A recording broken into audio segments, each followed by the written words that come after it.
So the next slides are going to introduce you to the concept of marketing research. So the question comes in is, why do we use marketing research? Well, we use marketing research to better understand our customers, to better understand strategy, to understand everything about our business. So in these next slides, we're going to talk about, elements of, what it is, but there are a couple of key terms I want you to stress with you. One is primary and secondary research. Primary research is research that's collected for the problem at hand. You're collecting the data. It's new data. Secondary research has already been collected and you use it to help understand. Perfect example is census data. Census data is secondary research. It's collected from outside party, but we use it all the time to better understand, what's going on. So the word that we use in marketing research today, a key word that's constantly used, is insights and intelligence. So you're going to see these words pop up constantly: insights, intelligence. So that's what we're going to be talking about in these next several slides. Now, when you talk about customer insights, is understanding things about it. Nielsen does a lot of insights research. You do Nielsen. I used to work with television where I kind of found out how people watch television, how people relate to characters, on shows. So this Nielsen is this new era of understanding it. We do it by, monitoring, talking to them. And what's going on now, AI is becoming a really good avenue for this. Like, if you ask people to fill out questionnaires, you could input those, open-ended questions into ChatGPT and say, ChatGPT, come up with themes that were found. So you could use this. We should embrace this stuff.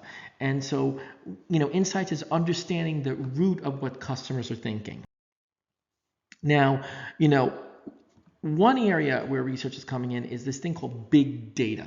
Now, big data is data that's out there that we collect on everybody. Like when you go shopping and you give them your grocery shopping, and you give them your ID number, and they get all this data about what you're buying. That's kind of big data, and we use some companies are using big data to find insights into what's going on. Netflix uses big data to find out viewing patterns. But there's so much out there that we can do. But there's also, primary data sometimes could be not big data, but it's more concentrated in like not huge numbers, not tens of thousands, but more in data points that is more manageable for some people. Okay, now companies are using it all around. In the book, they talk about the Hive platform that General Mills use. But the one thing is, in customer insights, you want to understand, what consumers look at, what's the competitive advantage, what are they saying. Now, with big data, the question comes in is, it's huge, it's complex data sets, but you need to sort of maneuver this, and there are platforms that we use for coding that we can understand big data. We could use R, we can use SQL. All this stuff could be used in order to manage this big Python, to manage this big data and what's going on. But social media provides us with countless big data opportunities. But this is opportunities for us to understand, why people are making decisions. Why are they buying this product? Why is this flavor important? What times are important? So this is all stuff we're looking at.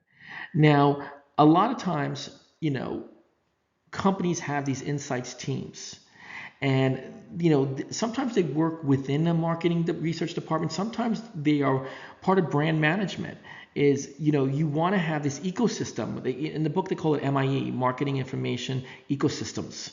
But it's understanding that managers from all different levels and decision makers should understand how to manage these data points and these data, these issues of data that can help us make decisions. Now, one thing is assessing the needs. One thing is, what is this marketing information system, that MIS system provides information that are needed.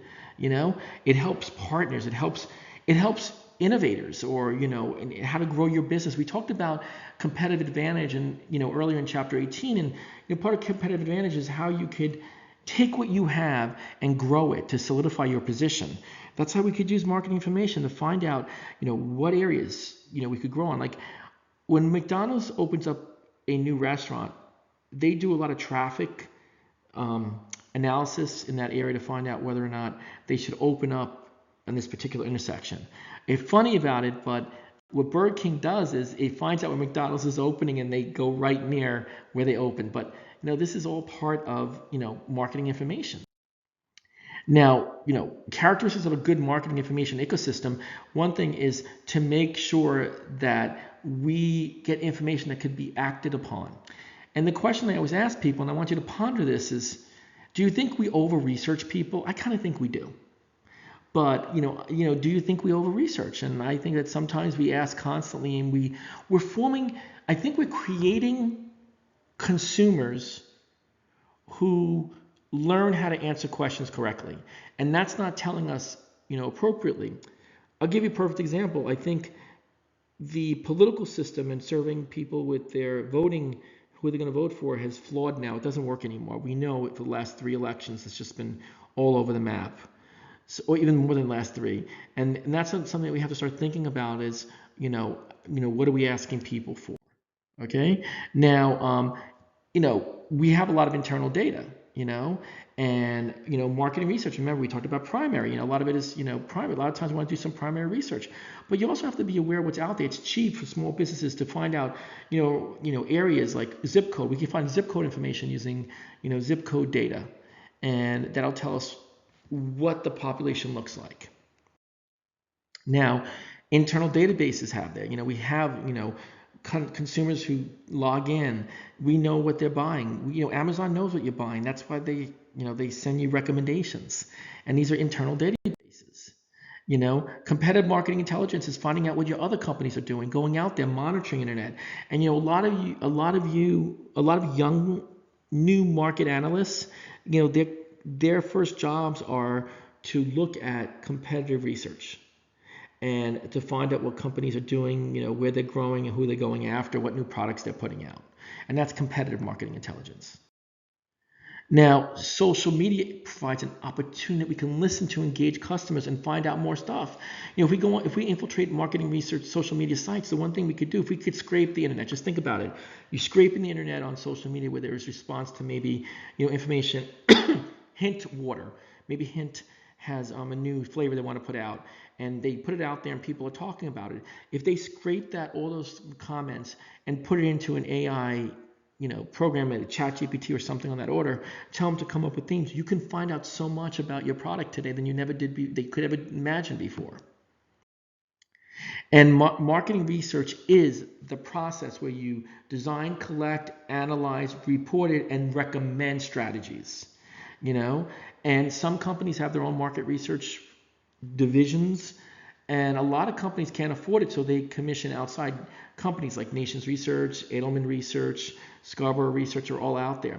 Another thing that is happening as well is for instance, we have a marketing intelligence program that companies come to us and ask to help them with their market research, which is fantastic. It's a great opportunity there that we train people to do this. And it's in transition right now, and the one thing is, I'm wondering with me is research focus groups, they're really powerful, but I'm wondering, focus groups used to be live, now everything's on Zoom. Are we getting the real feeling of people in a focus group on Zoom? I just don't know sometimes, and it troubles me. And so, let's just think about that. Are we getting what we did before? Because now everything's on mobile and they tell us we put a yes or no. Before, maybe we thought a little more before we put answers down. And we're going to go through the process right now. And one is defining the process. Now, there's 3 types of research that we can gather. One is exploratory research, and that's just generally going in and trying to find information. What's going on. The next one is descriptive, which is more looking at the target market, looking at price and looking at product stuff. And then there's causal research. If I raise the price, how likely are you to purchase the product. Now, descriptive would be the different types of prices.